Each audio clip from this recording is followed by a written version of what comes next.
Chestnuts roasting on open fire. Jack Frost nibbling at your toes. Well, that ain't happening here. Well, I will say Jack Frost is nibbling on all my part of my body, and that just sounds so wrong. And I see it's half right because there's no chestnuts roasting on fire. So, yeah, that doesn't help there. Right, yes, again, guys, it's Christmas. The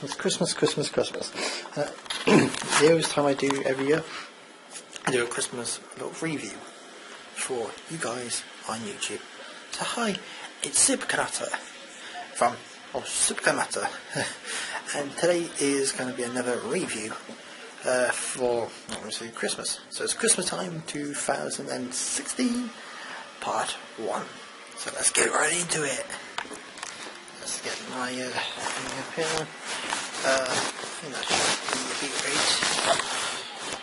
Yeah, that's it. Again, from like last year, I have a cube on. Not like anyone really notices, really. But today's review is Shovel Knight. Shovel Knight. I got this last year for Christmas, and as you should know by now, if anyone watches these Christmas time videos, is that I always review a game that I've done. Well, I got for Christmas one year. Last year I got Shovel Knight. So yeah, the premise of this game is basically you're a knight who has a shovel. That's the name Shovel Knight, and your name is Shovel Knight. Going off to destroy the evil in the world of this evil witch that's causing all problems in like your Middle Earth sort of world. It's been a while since I played this, to be honest with you. And obviously you want to destroy the evil and bring justice to your world by obviously using your shovel and going past levels. So that's pretty much the premise. I won't ruin any spoilers because there are a few spoilers. So yeah, I won't ruin them. But yeah, gameplay. Gameplay is actually really nice. I like it because it's 8-bit sort of platform game. Literally it is 8-bit. Let's see if we can get a good screenshot. If you can see that.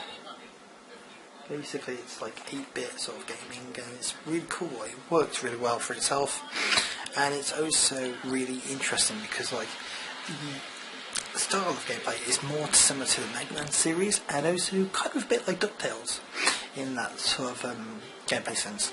It's really well done, and it doesn't feel like it's trying to mimic them games. It's, you know, it's trying to like you obviously get the ideas of them games, but then also it wants to make its own sort of unique style, which it does do. I think it does it very, very well. It has a mixture of loads of different games. For example, I think it has a bit parts that kind of remind me of Golden Axe. Things like what's it? Castlevania 2, I would say. Just a few bits on there. And also Castlevania, it does actually pay homage to some of the other classic games. Like Castlevania, one of the levels is actually very Castlevania-y. One I think is very inspired by Mega Man. I think loads of them are. And also they're like enemies that come up in the middle of the game, like in the middle of the map. So you have to defeat them to get bypass the next levels, and they can be very tricky. And I will go on to now saying that the difficulty in these games are very hard. I mean, it is very hard, I'm not even gonna lie. I think it's true, but it took me about 3 days to beat. I'm not even gonna lie, I spent 3 days after I got it for Christmas playing it, and I honestly loved it. I loved every minute of it. It was so fun, and the soundtrack is amazing. I can't remember who actually made the soundtrack. I should say actually, bear with me for a second because I have the soundtrack here.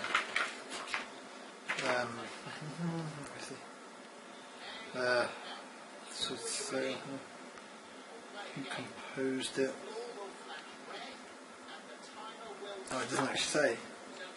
But I've heard his music before, and it's really good. In fact, I know one place that might have it. Could be at the credits at the back of the box, in the booklet. Usually something like that happens. Like they give you no, doesn't even tell you. Well, where is it? The guy who did the soundtrack hosted Shantae and the Pirates Cousin, and I think some other Shantae games actually. He did the soundtrack, and it sounds so good. I mean, the whole idea of it being all innate, obviously since it's a 8-bit game. In the way it sounds, you can just feel that there's particular 8-bit style to it, which is great. I mean, the first level starts out kick-ass. I mean, it just sounds so awesome. I mean, honestly, it's incredible. I really felt like intense, like I was pumped up to play. And the way they make it is like, you honestly feel like if you weren't born in the 80s, I wasn't, I was very early 90s I was. And yeah, you can saw them games back then, like on the NES, and you would honestly feel like you were going back to them time games, and if you were born then, you have definitely an idea of remembering them nostalgic types of games. So yeah, that's really good about it. And you can buy this on any console, it's not just on Wii U. You can buy it on like PS4, Xbox One, I think 360, 3DS, PS3, not too sure on that one, and PC. But the great thing about having the Wii U version instead is that you can use the Shovel Knight amiibo. And the great thing about the Shovel Knight amiibo is it unlocks 2-player mode. That's right, you can actually play 2 players on this. And the way that's done is basically after you use the amiibo, it unlocks the 2-player mode, which is only accessible through the Wii U version via the amiibo, which is cool. I think they might have added the amiibos upon the 3DS one now, because of you can get the amiibo readers and the NFCs on the new 3DS. Possibly it could be on there, I'm not too sure, I haven't looked. I don't even have it anyway, so I can't even say anyway. But yeah, also I will say the boss fights are very similar to the what's called Mega Man, and like the bosses, you can obviously tell this was a lot by Mega Man because it says like bosses are like Plague Knight, Fire Knight, Ice Knight, so like Wood Man, Metal Man, Air Man, stuff like this. Obviously where they're getting it from. But the art style I think is really cool, like how they make on the box like this. It does kind of have that old generic 80s feel to the game, which I think is really nice, and I really like it. I think it's very lovely, well put.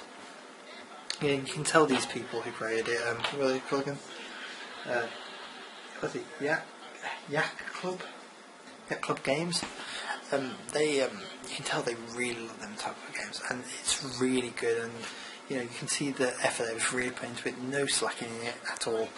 And yeah, it's really nice. And also they added like little achievement scores, even on the Wii U version as achievements, which one of the achievements I really can't get because it's like, don't die at all for the game. It's like, how the fuck am I going to do that? But I definitely gave it a go and all that, so it was tricky, but I think maybe one day I might try it, but I can't do it right now. I'm not really that far into it to do that. Like, I haven't got the skill to do that. Whilst whilst I think it's more easy. I thought it was quite easy, to be honest with you, but maybe it's because I play so many games like that. I really do. I really honestly do play a lot of all the 8-bit games. I've even got an NES Mini, which obviously I get quite a few good games on there.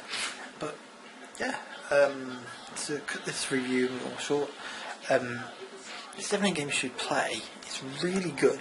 Honestly, it's very good. The nostalgia is great on it. The soundtrack's awesome. The gameplay is amazing. It's all around really good, and it's really good game to try. People might not like the older 8-bit style games. I love them, and I love this one too. And if you haven't given it a go, give it a go. It's rated 7, so anyone can play it.